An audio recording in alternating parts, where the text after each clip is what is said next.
책이나 어른들의 말씀 중에 이런 이야기가 있습니다. 특정한 물건을 증오하거나 그것에게 정을 주고 계속 말을 걸면 물건에 일종의 생명이 깃들어서 자신이 사람인 줄 안다는 이야기 말이죠. 제가 GOP에 있을 때 일입니다. 비바람이 몰아치는 여름 장마철이나 영하 20-30도를 넘나드는 혹한에도 늘 근무에 투입되는 허병장이란 녀석이 있었습니다.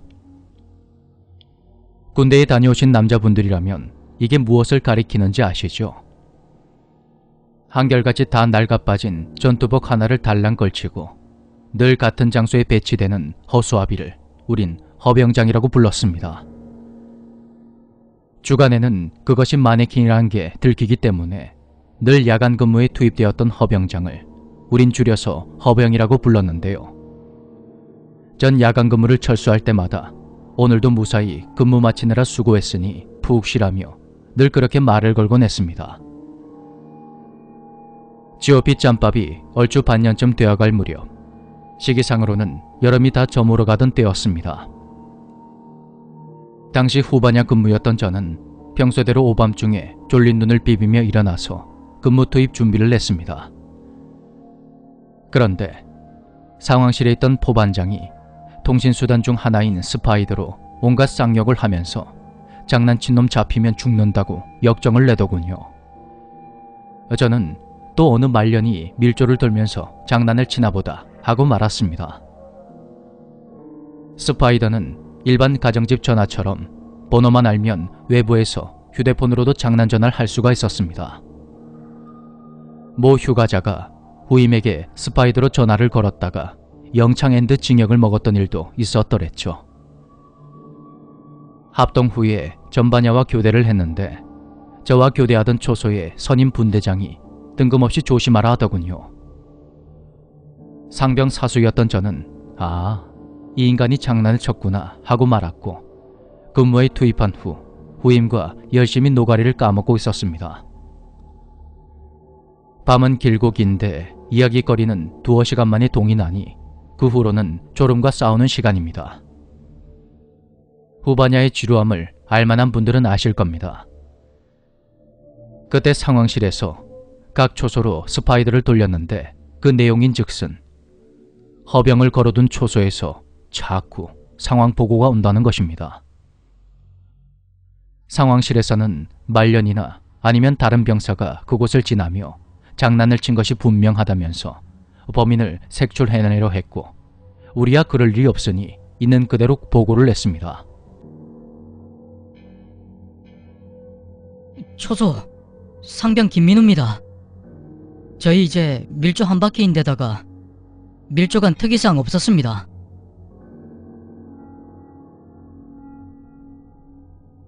비무장지대 너머로 북한 쪽에 있는 산에서는 한 번씩 산불이 납니다. 그렇게 보고를 마친 후 근무를 서다가 북측에서 산불이 보여서 그것을 보고하려는데 스파이더가 또 오더군요.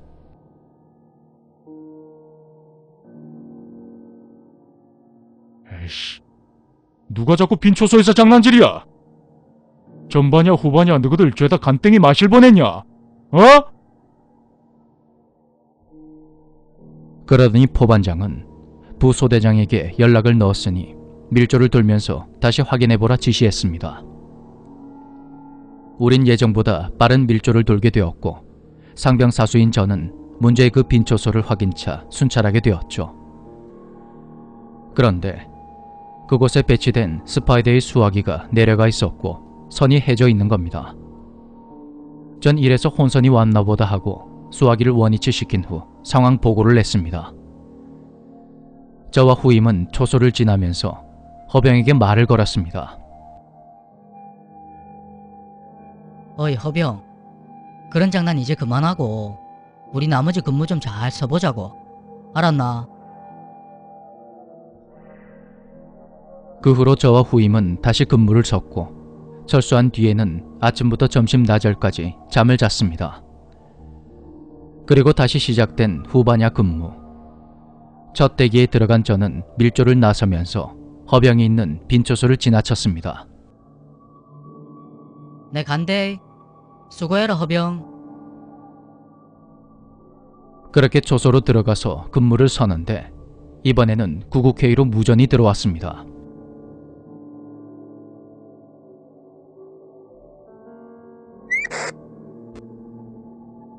현망에 수신 대기 중인 123 초소 본국 456인데 송신 바란다. 여기서 123은 제가 들어간 초소 번호를, 456은 허병의 초소 번호라 하겠습니다.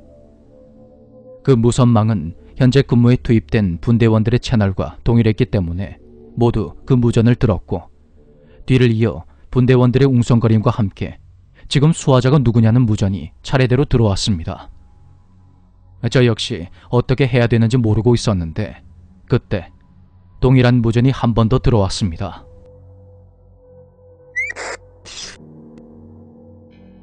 현망에 수신 대기 중인 123 초소 본국 456인데 송신 바란다.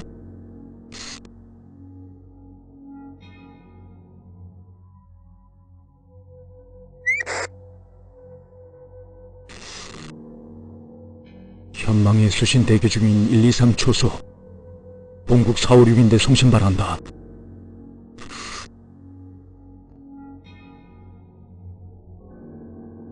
이걸 어떻게 해야 하나.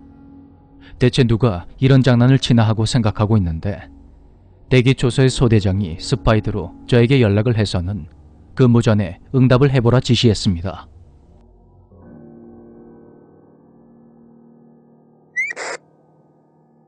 이 123 송신.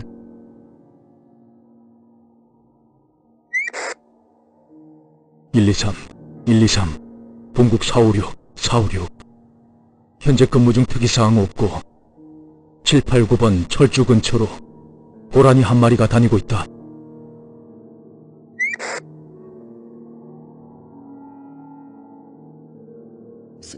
(456) 입감하였고 남은 근무 잘 서라. 456 입감하였다고 알리. 수고 되게 바람.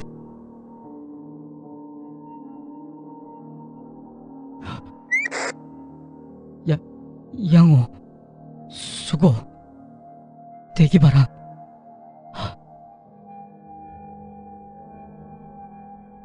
그렇게 저는 허병 초소에 이름 없는 누군가와 태연하게 무전을 주고받았습니다. 그때 심정이란 참, 누군가 장난치는 거란 걸 알면서도 소름이 짜릿하게 돋아나며 심장이 한없이 오그라들더군요. 그 후에 소대장이 통신병과 함께 직접 밀어주기 없는 순찰식 밀조를 돌면서 각 초소를 돌았고 제 초소에 와서는 저의 별명을 부르며 말했습니다.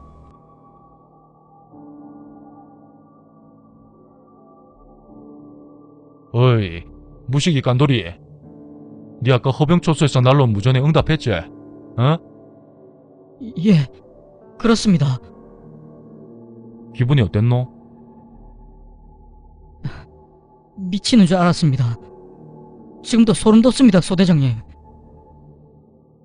니 진짜 이상한 게 뭔지 아나? 예? 누가 장난친 거 아닙니까? 아까 무전에서 789번 철주 근처에 고라니 돌아다닌다 했지? 내가 오면서 확인해 보니까 그 앞에 진짜 고라니 한 마리가 불 뜯어먹고 있대. 예? 근데 더 이상한 게 뭔지 아나? 내가 아까 눈 딱 감고 허병초소 문을 확 열어 제꼈는데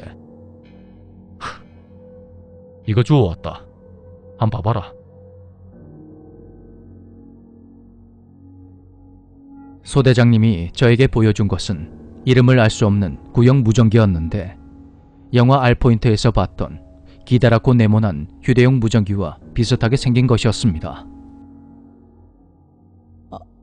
아무도 없는 초소에서 이런 게 나왔단 말씀이십니까? 그래. 이게 뭔지 나도 모르겠다. 그럼 무전은 왜 하필 나에게 온 건지 기분이 참 복잡 미묘해지더군요.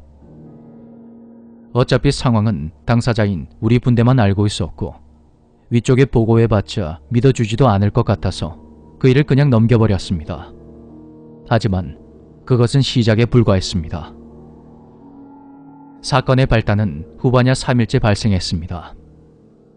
그날 철수 후에 우리가 겪은 일을 주간조인 이분대에게 이야기했더니 서병장이 거짓말하지 말라며 자기가 한번 보겠다고 근무를 나가는 겁니다.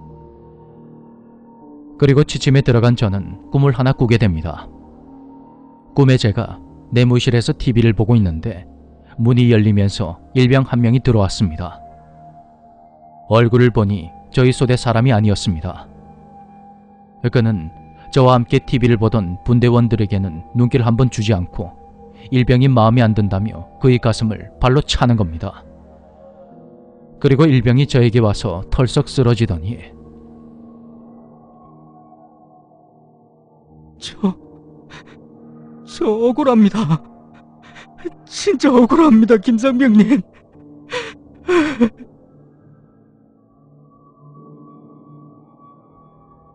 그런 일병의 울먹거림에 전 꿈속에서조차 상병의 짬밥을 과시하며 이름 모를 녀석의 어깨를 토닥여줬습니다. 같이 담배를 한 대 피우면서 군생활이 원래 그런 거라며 녀석을 달래다 보니까 눈이 떠졌습니다. 기상 후에 점심을 먹고 이런저런 작업을 하다가 합동 근무를 섰는데 그때 꿈이 생각난 저는 서병장이 있던 곳으로 갔습니다. 서병장은 기다렸다는 듯 절 반겼고 우린 얼마 남지 않은 합동 시간을 열심히 노가리를 까먹으며 그렇게 보냈더랬죠. 그때 서병장이 그러더군요. 주간에 근무 투입하면서 허병장 초소 둘러봤거든. 근데 네 말 듣고 그놈을 봐서 그런지 기분이 영 찝찝한기라. 그래서 허병장 가슴팍을 발로 한 대 확 깠는데 이놈이 사람 나자빠지도 고꾸라지는 기라. 그 순간 제가 꿨던 꿈이 떠오르며 등골이 오싹해졌습니다. 서병장에게 꿈 이야기를 하면서 당분간 조심해야 되는 거 아니냐고 슬쩍 말을 하니 그 말이 기분이 나빴던지 저에게 손찌검까지 하면서 이렇게 말하더군요. 황마이씨, 누가 무식 깐돌이 아니랄까봐. 어디서 병장한테 이래라 저래라 하노. 그렇게 합동 시간은 끝이 났고 해가 다 떨어지자 전반야들을 남겨둔 채 후반야인 우리와 주간조인 서병장의 분대가 함께 철수하게 됩니다. 우리 분대가 앞장을 서고 서병장의 분대가 뒤에서 따라오는 시기였는데 허병장의 초소를 지나갈 때 뒤에서 우악 하는 외마디 비명소리가 들리더군요. 앞장서던 소초장과 근처의 초소에서 근무를 서려던 전반야 그리고 우리까지 모두 그 소리가 들린 곳으로 우르르 몰려갔습니다. 그런데 허병의 초소문이 열려 있었습니다. 문 앞에는 서병장이 다리를 부여잡은 채 쓰러져 있었는데 열린 문틈 사이로 허병장의 팔이 살짝 빠져나와 있는 겁니다. 병사들을 밀치고 달려온 소대장은 그 광경을 보고 잠시 얼어붙어 버렸고 서병장 부대의 분대원들에게 무슨 일이냐고 물었습니다. 상황은 이랬습니다. 서병장이 앞장을 서고 뒤로 분대원들이 따라가고 있는데 허병장을 걸어둔 한쪽 끈이 풀림과 동시에 허병장이 툭 떨어지면서 문을 쳐버렸고 서병장의 얼굴이 열린 문에 부딪히며 뒤로 고꾸라졌다는 겁니다. 발목이 골절된 서병장은 후방 CP 의무대로 긴급 후송되었고 상황은 대충 마무리가 되었습니다. 소대원들 모두 초소가 워낙 낡은 데다가 허병장을 고정시켜둔 끈 역시 많이 낡아서 그런가 보다 했지만 저와 소대장은 유독 찝찝함을 지울 수가 없었습니다. 후반야 근무 4일째, 그날은 원래 행사의 하나로 여겼던 연대장이 순찰을 오는 날이었습니다. 우리는 군기가 바짝 들어있는 모습을 보이기 위해 일부러 어깨에 힘을 주며 근무를 서고 있었습니다. 당시 제가 있던 초소는 허병장의 초소 바로 다음이었습니다. 그러니까 순찰자가 저에게 오려면 허병장의 초소를 지나야 했습니다. 두 눈을 부릅뜨며 연대장을 기다린 지 얼마 후 우린 순찰로에 두 사람의 형체가 보이기 시작한 순간부터 바짝 긴장을 했고 파워 FM 방식으로 수화를 하며 연대장과 연대 통신병을 맞이했습니다. 초소의 경계지역과 전방의 지형, 지물 등을 이야기하는 우리에게 연대장은 흡족한 미소를 지어 보였고 우린 속으로 쾌재를 불렀습니다.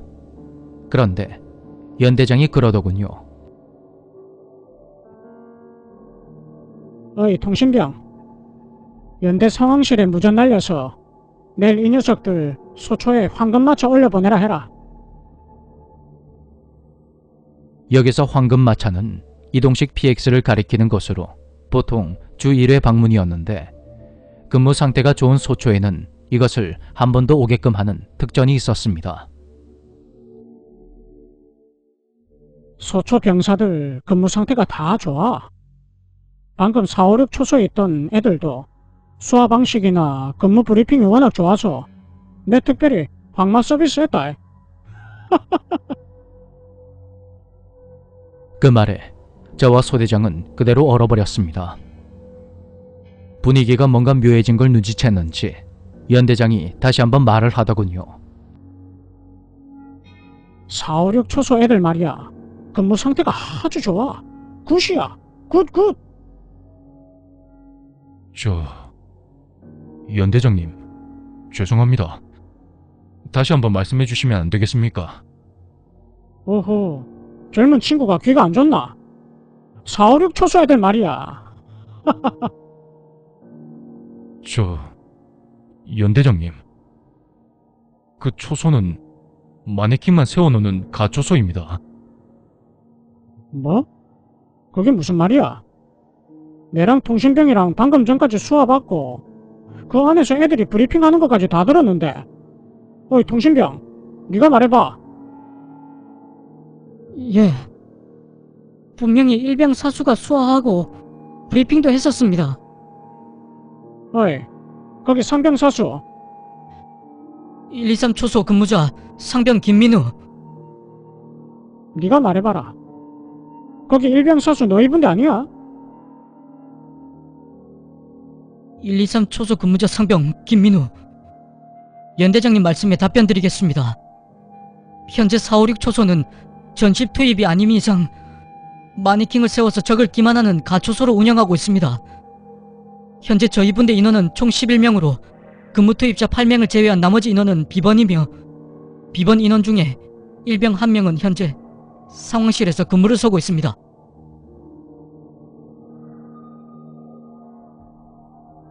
그런 제 말에 연대장의 안색이 확 바뀌었지만 아무리 연대장 앞이라고 해도 거짓말을 할 수가 없었습니다. 지금 나랑 장난치냐며 노발대발하던 연대장은 상황실에 연락을 해서 소초 청원과 현재 근무자 등을 물어보더니 또다시 안색이 바뀌었습니다. 결국 소대장과 함께 문제의 허병초소를 확인하러 갔던 연대장은 완전히 굳은 얼굴로 레터나를 타고 연대로 가버렸습니다. 다음날 연대장이 약속했던 황금마차가 왔고 그걸로 마냥 행복해진 우리들은 전날의 일은 그냥 묻어버렸습니다. 솔직히 흔한 괴담이나 사연 하나 없는 군부대와 근무지가 어디 있겠냐. 뭐가 나오면 나오는 거지 하고 그리 생각했었죠. 그날 밤 황금마차의 은총으로 부족한 당분과 연초를 채운 저는 행복하고 또 행복한 시간을 보낸 후 때에 맞춰서 밀조를 돌았습니다. 문제의 허병초소를 지날 때 늘 말없이 꿋꿋하게 정면을 바라보던 허병의 몸이 순찰로 쪽으로 돌아가 있는 걸 본 저는 그걸 그냥 지나치지 못했고 기어이 초소의 문을 열어버렸습니다. 대체 왜 그랬는지 저도 모르겠지만 그때는 그저 허병을 바로 놔야 한다는 그런 생각뿐이었습니다. 그런데 허병의 몸통을 잡는 순간 초소문이 닫혀버렸습니다. 마치 누가 일부러 발로 차는 것처럼 쾅 하고 말이죠. 부사수는 저와 닫힌 문을 번갈아 보더니 이내 소리를 지르며 소대장이 자고 있는 초소로 도망쳐 버렸습니다. 경계 등불의 빛조차 희미하게 들어오는 가초소에 홀로 남은 저는 허병을 어정쩡하게 붙잡은 상태로 굳어버린 채 입만 어버버하고 있었죠. 잠시 후 초소의 스파이더가 울리기 시작했고 전 소대장일 거라 생각하며 놀란 가슴을 부여잡고 수화기를 들었습니다.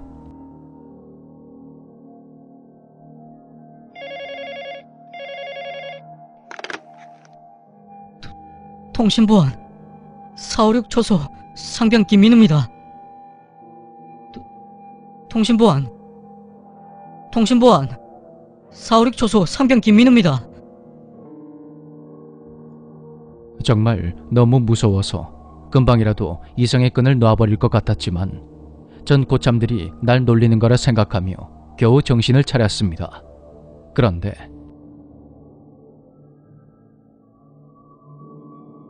왜?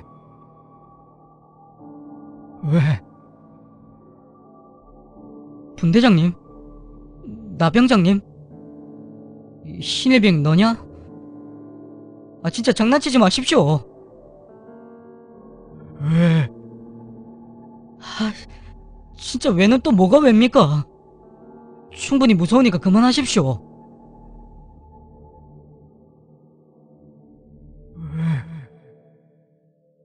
왜 이제?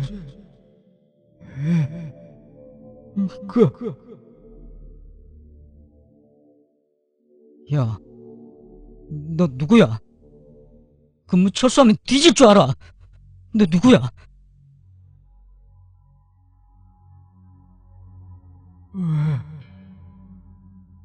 왜 이제 안 걸어줍니까? 왜 이제 안 걸어줍니까?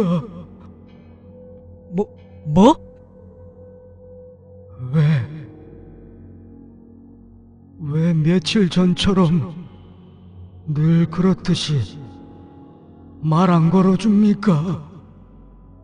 왜 며칠 전처럼 늘 그렇듯이 말 안 걸어줍니까? 네, 전 거기서 오줌을 지려버리고 말았습니다. 수화기를 든 손에 힘이 쫙 풀렸고 제 바로 뒤에 있는 허병을 볼 자신이 없었습니다. 상병을 달 때까지 갈고 닦아온 저의 악과 깡은 지려버린 소변과 함께 제 군복을 적셨고 전 간신히 정신을 차리며 속으로 새슬샘과 동시에 초소문을 박차고 나가려 했습니다. 하지만 뒤에서 누군가 제 전투조끼를 잡아당기는 듯 몸이 더 이상 앞으로 나가지가 않았고 전 구국회의에 대고 외마디 비명을 질렀습니다.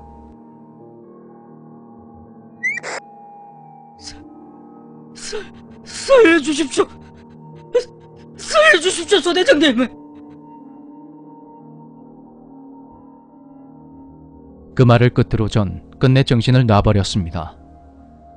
눈을 떠보니 소대장과 소대통신병, 부사수가 절 흔들어 깨우고 있었는데 부사수 녀석은 절 버렸다는 죄책감 때문인지 질질 짜면서 잘못됐다고 빌고 있었죠. 소대장은 제가 정신을 차리자 절 냅다 끌어안으며 살아줘서 고맙다고 했습니다. 야, 내가 분대장한테 말해서 네 이틀 동안 근무 열애시킬 거니까 오늘은 철수할 때까지만 내랑 같이 대치초소에서 버티자. 니랑 할 이야기도 있고 하니. 그렇게 우리는 대치초소에서 자신이 목격한 걸 털어놨습니다. 부사수는 문이 닫힌 순간 놀라서 절 한번 쳐다본 후에 닫힌 문을 열려고 했답니다. 그런데 제가 잡고 있던 허병장의 목이 돌아가서는 자기를 보며 입을 천천히 뻥긋뻥긋 하는데 그 말인즉슨 열지 말고 가. 열지 말고 가. 이랬다는 겁니다.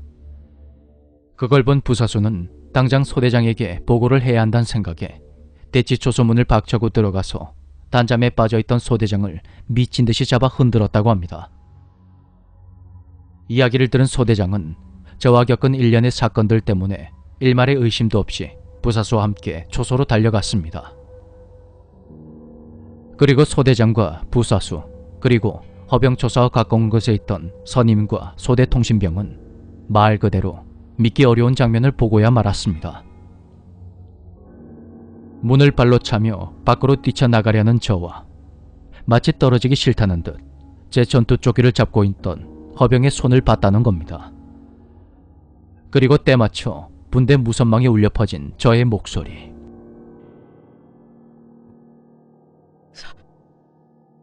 살려주십시오. 살려주십시오, 소대장님.